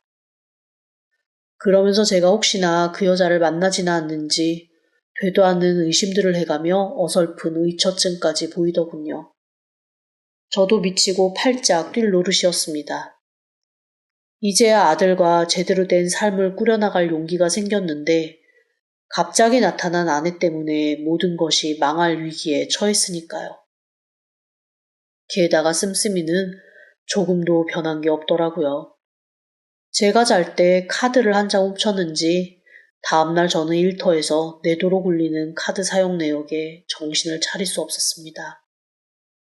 신고할 새도 없이 순식간에 한도까지 꽉 차게 쓴 카드 내역을 보고 황당해서 멍하게 있는데 전화가 오더라고요. 카드 한도 좀 풀고 상향 좀 해달라고요. 자기 너무 빈손으로 와서 필요한 것들 좀 사겠다고 해서 저는 지금 쓴 것도 다 분실카드로 쓴 걸 신고하겠다. 망신당하고 싶지 않으면 환불하라고 하고 바로 전화를 끊어버렸습니다. 그리고 정말 카드회사에 연락을 해서 분실카드로 쇼핑이 된 것이 있으니 취소 처리 부탁드린다고 신고를 했죠. 그날 저녁 저희는 정말 크게 싸웠습니다. 서로 할 말 못할 말 가리지도 않고 물건까지 던지면서 고래고래 소리를 지르고 있는데 순간 제 귀에 몹시도 맘에 걸리는 말 하나가 들어왔습니다. 에이씨, 애만 안 필요했어도 내가 이 수모는 안 겪는데. 자기 깐에는 혼잣말처럼 홧김에 중얼거린 거고 제가 들었을 거라고는 생각도 못했겠지만 저는 그 말이 너무 마음에 걸렸습니다. 애가 보고 싶은 것도 아니고 애가 그리웠던 것도 아니고 대체 애가 필요한 상황이 뭐가 있을까요? 너무 이상한 마음에 그날부터 저는 아내의 일거수일투족을 살피기 시작했습니다. 안경점 사장님께 양해를 구하고 휴가인 것처럼 가게 문도 닫고 아내와 24시간 며칠을 한번 붙어 있어 보려 한 거죠. 애랑 너랑 정이 붙기 전에 너랑 나부터 좀 정이 붙고 대화가 있어야 하지 않겠어? 오늘부터 4일만 우리 한번 붙어 있어 보자. 평생 같이 살 부부면 4일 정도 같이 있는 거 이상할 것도 없잖아. 제가 그렇게 붙어 있자고 하니 아내가 몹시 당황하더라고요. 그러면서 자기가 만날 사람들도 있고 나름 자기 일정이 있는데 어떻게 그러냐고 하길래 제가 단호하게 그랬습니다. 4일도 투자 못할 거면 그냥 다시 짐 싸서 나가라고 말이죠. 그리고 아무 조건 없이 이혼 도장 찍으라고요. 그랬더니 입을 대빨래 밀고 있는 대로 성이 난 얼굴을 하면서도 4일을 함께 있겠다고 했습니다. 물론 방은 따로 쓰긴 했지만 그렇게 아내와 붙어서 지내는 날이 시작되었습니다. 신기한 게 아내는 단 한순간도 폰을 손에서 놓지 않더라고요. 화장실 갈 때는 물론 밥 먹을 때도 손에 쥐고 절대 바닥에도 내려놓지 않았습니다. 그게 몹시 수상했지만 제가 폰 얘기를 하는 순간 또 뭔가 서로 폭발할 것 같아서 아무 말도 안 했습니다. 그리고 4일째 되는 날, 저는 맥주와 소주를 사서 소맥을 만들었습니다. 아내가 희한하게 맥주만 마셔도 괜찮고 소주만 마셔도 괜찮은데 소맥을 마시면 바로 취해서 누가 업어가는지도 모르게 잠이 들거든요. 그렇게 소맥을 만들어 다시 맥주병에 부어놓고 아내에게 말했죠. 마지막이니까 술이나 한잔 하자고요. 맥주병에서 술을 따르니 당연히 맥주인 줄 알고 아내는 세 잔을 연거푸 받아 마시더군요. 아마 빨리 마시고 방으로 들어가 버리고 싶었던 모양입니다. 그렇게 네 잔을 마신 아내는 아니나 다를까 제게 쌀쌀맞게 이렇게 말했습니다. 하라는 거 다 했다? 이제는 내 조건 들어줘. 애랑 같이 살집해서 둘이 살 수 있게 해주던가 아니면 이혼하고 재산 반 주고 아이 양육권 주던가. 뭐가 되었건 아이는 내가 키울 거야. 그리고 방에 탁 들어가 버리는데 속이 찢어지는 듯 아프면서 답답했습니다. 몇 분 지나지 않아 땅이 꺼질 것 같이 우렁찬 코 고는 소리가 온 집안을 울렸습니다. 저렇게 코를 골기 시작하면 적어도 10시간은 옆에서 누가 꽹과리를 쳐도 모르니까요. 저는 슬그머니 아내가 자는 방으로 들어갔습니다. 그리고 아내가 여전히 손에 쥐고 있는 폰을 지문으로 열고 가지고 나왔지요. 핸드폰을 열고 각종 문자와 사진을 살펴보는 순간 저는 경악을 금치 못했습니다. 너무 큰 충격을 받아서 1시간 정도는 폰을 들고 멍하게 있었네요. 하지만 곧 정신을 차리고 폰에 있는 내용을 다운로드 받기 시작했습니다. 전화, 사진, 녹음 내역, 문자 할 것 없이 제가 받을 수 있는 건 다 받았지요. 도저히 한두 시간 안에 볼 수 있는 내용이 아니라 천천히 보고 생각을 정리할 필요가 있었습니다. 그리고 다시 핸드폰을 아내 손에 그대로 가져다 놓았습니다. 심장이 떨어질 것 같았지만 분노가 무서움보다 힘이 센 모양이더라고요. 다음날 아내는 아무렇지도 않게 일어나 자기가 술이 약해졌는지 아니면 너무 급하게 마셨는지 골아떨어졌다며 고개를 갸웃거리더니 바로 씻고 나갈 준비를 하더라고요. 분명 제가 가게 나갈 준비를 안 하는데도 관심도 없었습니다. 어김없이 나가면서 자기가 지내는 방 문을 걸어 잠그고 오늘 저녁은 늦을 거라는 말과 함께 쓱 나가버렸습니다. 아내가 나간 후 저는 컴퓨터를 보며 천천히 아내의 통화 내역과 문자를 살펴보기 시작했습니다. 서방이라고 되어 있는 번호를 종이에 적고 한참을 고민하다 전화를 걸었지요. 여보세요? 누구세요? 혹시 김희영 씨와 어떤 관계신지? 전 남편이에요? 전 남편이요? 네, 아니면 누구시죠? 저는 저를 전 남편이라 칭하는 그 사람에게 아내 모르게 저를 좀 만날 수 있냐고 물었습니다. 그랬더니 그 사람이 안 그래도 자기가 직접 만나서 단판을 좀 짓고 싶었는데 어떤 말을 해도 아내가 연락처를 안 알려줬다며 잘 됐다고 보자고 하더군요. 약속 장소에 나온 남자는 생각보다 멀쩡해 보였습니다. 회사를 다닌다고 했고 말을 해보니 그냥 지극히 평범한 남자더라고요. 단 집에 재산이 어마어마하게 많은 걸 빼면 저와 크게 다를 게 없어 보였습니다. 아니 왜 남의 애를 본인이 키우겠다고 우기시는 건지. 우진이 저희 집 8대 독자예요. 제 아들이 왜 그 집 8대 독자입니까? 대체 그게 무슨 말이에요? 그리고 아까부터 계속 전 남편이라 하시는데 저 여전히 그 사람이랑 서류상 부부예요. 대체 뭘 알고 그런 말을 합니까? 그러자 상대 남자 얼굴빛이 달라지더군요. 그가 말해준 사연은 이랬습니다. 솔직히 제 아내가 저와 살고 있을 때 만난 건 인정하더라고요. 하지만 그때 아내가 거의 별거나 다름없고 조만간 이혼 수속할 거다라고 한 말을 믿었다고 합니다. 그리고 10개월만 기다려주면 자기가 다 정리하고 오겠다고 해서 10개월간은 만나지도 않고 서로 문자만 주고받았다고 했습니다. 그렇게 10개월 정도 지난 후에 아내가 연락해서 이혼 완료가 되었다며 그 사람에게 갔고 그는 성대하게 결혼식도 치렀다고 하네요. 그 과정에서 제가 등본 같은 거 확인 안 했냐고 물었더니 그건 자기도 잘못한 것 같다고 하더라고요.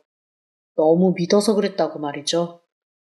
그리고는 시부모님이 자기 이혼 경력 있는 거 아시는 거 무섭다면서 혼인신고도 미루자고 먼저 말했답니다. 그 마음이 또 짠하고 안쓰러워 그렇게 하자고 같이 산 지 7년인데 몇 년 전부터 아무 말 없으시던 부모님이 손주를 닥달하셨다고 하네요. 그 남자가 7대 독자인데 나이가 들어도 자식이 없으니 당연히 안달이 나셨겠지요. 그런데 제 아내, 아이 낳고 바로 더 이상 아이 안 낳겠다고 불임수술 받았거든요. 당연히 아이를 가질 수 없는 몸인데 그걸 말하지 않았던 모양이더라고요. 결국 몇 달 전 그 사람의 부모님, 즉 아내의 현재 시부모님이 불러다 앉혀놓고 충가듯 물어봤다 합니다. 왜 애를 안 갖냐고요. 너 대체 이 손귀한 집에 와서 왜 애를 안 낳는 거냐? 우리는 자손 없으면 안 된다. 애 안 낳을 거나 못 낳는 거면 그냥 지금이라도 갈라서라. 내가 안 그래도 이상해서 너희 등본 떼어봤더니 동거인이더라. 너 다른 마음 있어서 여태 혼인신고도 안 하고 며느리 노릇하며 산 거냐? 어머니, 그게 아니고요. 제가 사정이 좀 있어요. 무슨 사정? 대체 애 안 낳고 동거인으로 사는 사정이 뭔데? 당신 진짜 무슨 일이 있어서 그래? 나한테는 혼인신고만 좀 미루자고 했었잖아. 그냥 신고 미루고 싶어서 그런 거 아니었어? 죄송해요. 저 사실 이 사람 아이 낳았어요. 그런데 그때 제가 다른 사람이랑 살고 있을 때라 그 사람은 자기 아이인 줄 알아요. 그래서 그 사람이 키우고 있어요. 제 아들 7살이에요. 그날 그 집은 완전히 발칵 뒤집어졌다고 합니다. 단순히 혼인신고만 안 하는 건 줄 알았는데 아이가 걸려있다는 것에서 1차적으로 충격이었고 그 아이가 지금 벌써 7살에 다른 사람 손에 크고 있다는 것에 2차 충격이었던 거죠. 그날 시아버지가 거의 아내를 몽둥이로 두들겨 팰 뻔한 것을 간신히 시어머니와 그 남자가 말려서 데리고 나왔다고 합니다. 그리고 시어머니가 그랬다네요. 속인 것만 생각하면 자다가도 분통이 터져 벌떡 일어날 일이지만 내 귀한 손주, 우리 집안 8대 독자를 낳았다니 아이만 데려오면 받아주겠다고 말이죠. 그전에는 며느리로 받아들여 재산 한 푼 못 주는 것은 당연하고 사기 결혼으로 고소할 거라고 윽박을 질렀다고 합니다. 그제야 그 남자도 왜 자기한테 오기까지 10개월이 걸렸는지를 이해했다 하네요. 얘기를 들으면서 맞춰보니 아이 낳고 도망갔던 딱 그 기간이더라고요. 저는 그 얘기를 들으면서 내내 제 발이 수렁 아래로 빠져나가는 것 같았습니다. 다른 건 다 그만두고 제 아들이 친아들이 아니라는 것, 그 자체가 제게는 충격이었어요. 그러면서 남자가 그러더라고요. 혼자 아이 키우느라 했었지만 그래도 아이가 온전한 가정에서 잘 커야 하는 거 아니겠냐고 말이죠. 그래서 오히려 제가 물었습니다. 아직도 애 엄마 말을 믿냐고 말입니다. 그러자 그 남자가 멈칫하더라고요. 저는 그 남자를 가만히 보다가 말했습니다. 아내와 이혼하고 아이 보내겠다고 말이죠. 그리고 그날 밤 몹시 늦은 시간 아내가 들어오면서 버럭 소리를 지르며 저를 찾았습니다. 너 무슨 짓을 하고 다니는 거야? 네가 한 짓보단 나은 것 같은데? 너 7년을 남의 아들 내 손에 키우겠더라? 그 집에서 양육비 받아내려고? 그래도 되지? 그러자 아내가 당황한 얼굴을 하더라고요.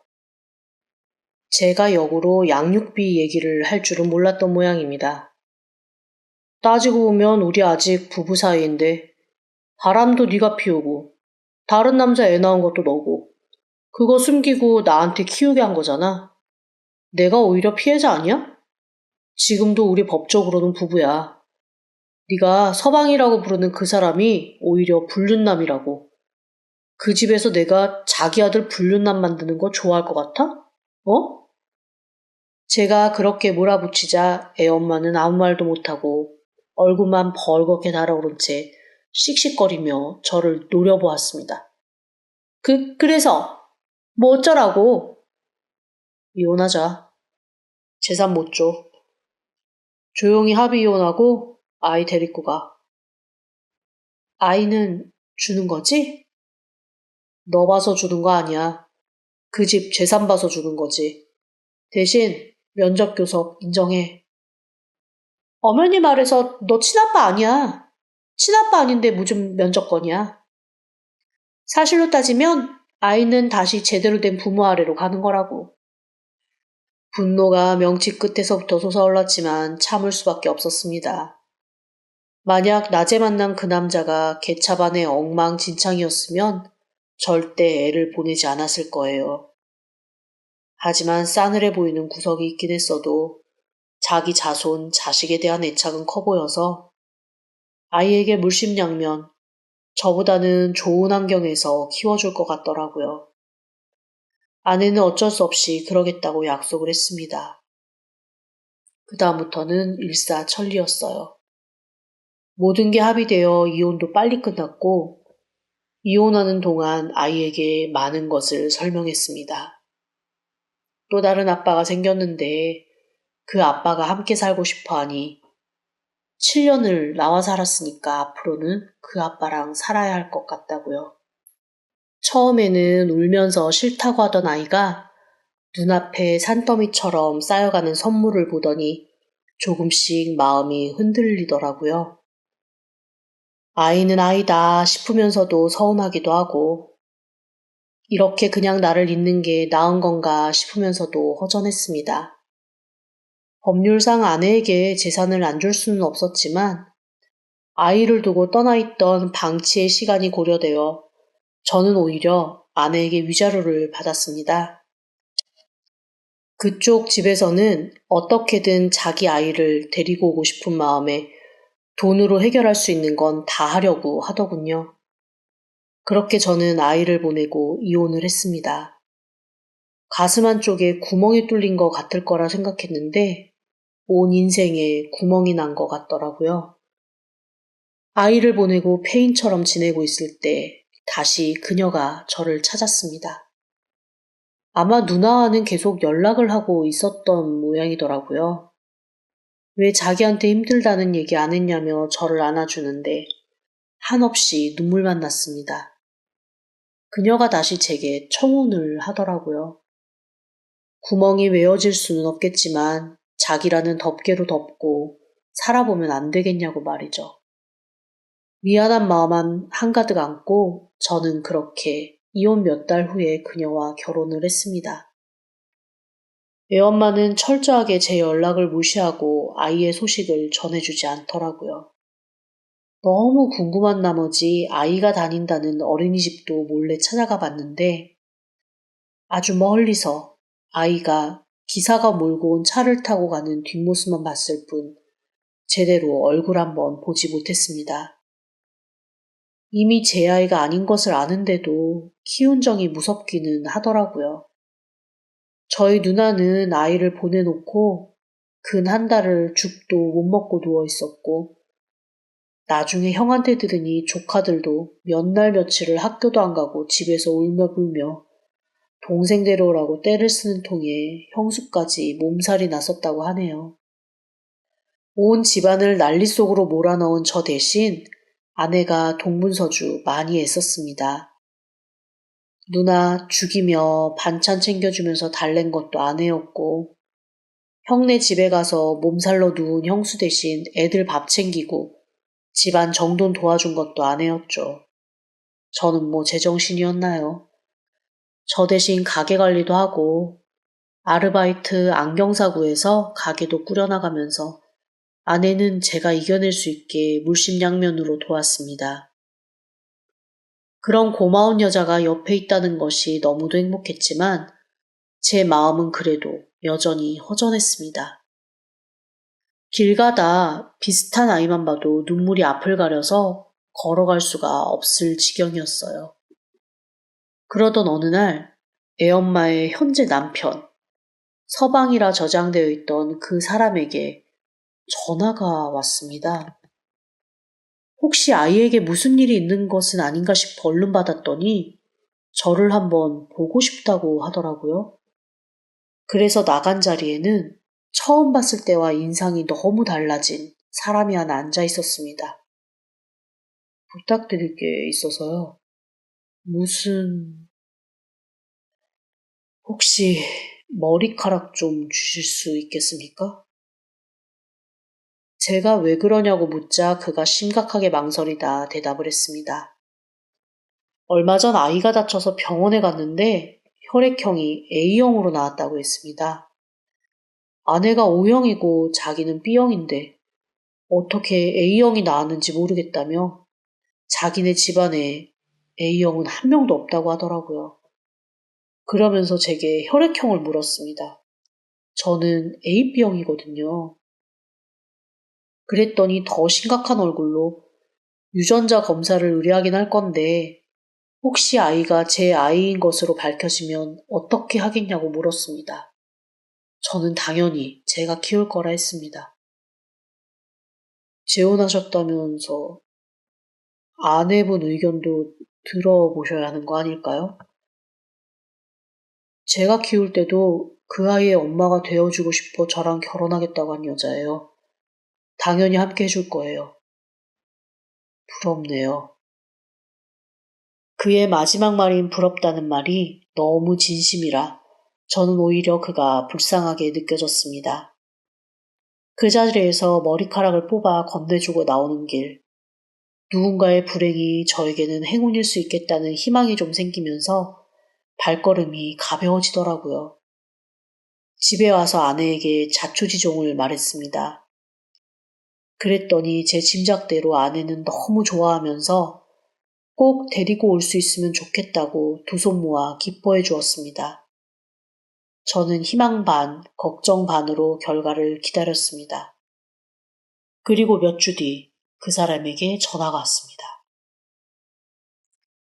심각한 목소리로 만나자 하더라고요.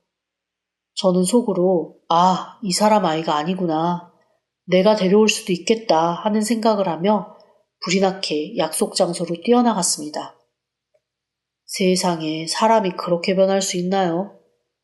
얼굴이 시커멓게 죽은 데다 살이 10kg는 빠진 것 같은 모습이더라고요. 저를 만나자마자 그는 대뜸 술 한잔 하자고 했습니다. 어떤 말을 할지 반은 짐작되는 바가 있어서 조용히 근처 맥주집으로 들어가 생맥 2잔을 시켰습니다. 그는 말없이 한 잔을 들이키고 한숨을 푹 쉬더니 제 앞에 있는 것까지 가져가서 연거푸 2잔을 마시더군요. 결과가 나왔나요? 네, 그래서 뵙자고 했죠. 결과가 어떻게... 저기 힘드시겠지만 저는 다 받아들일 준비가 되어 있습니다. 그는 한참을 뜸들이다가 이렇게 말하더군요. 내 애도 당신 애도 아니에요. 저는 너무 놀라서 손에 들고 있는 물컵을 떨어뜨리고 말았습니다. 누가 차가운 얼음물을 머리 끝에서 쫙 폭포 떨어지듯 부어버린 것 같았습니다. 그가 뭐라고 계속 말을 했지만 귀 밖에서 뱅뱅 돌 뿐 하나도 제대로 들어오지 않더라고요. 뭐라고요? 당신도 나도 아빠가 아니에요?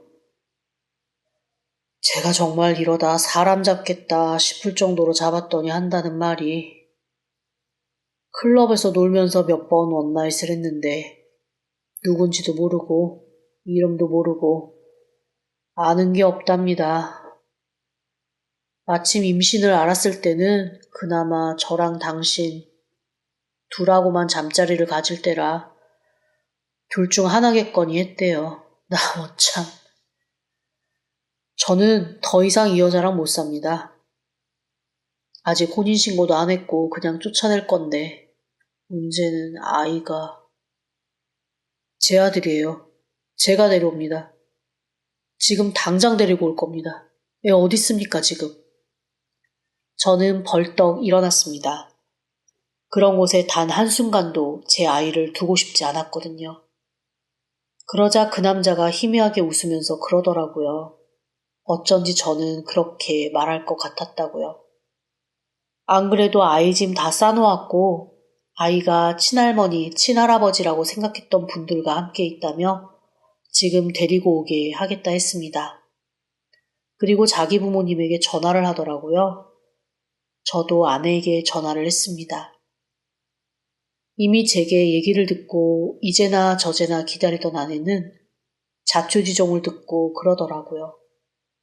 내 애야, 내 아가 얼른 데리고 와요. 기다리고 있을게요.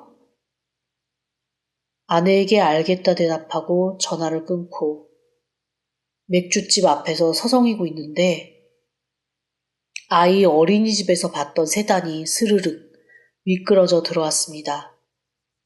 차로 달려갔습니다.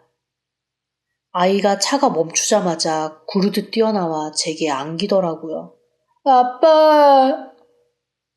저는 아이를 안고 부끄러움도 모르고 펑펑 울었습니다. 아빠가 미안해. 다시는 어디 안 보낼게.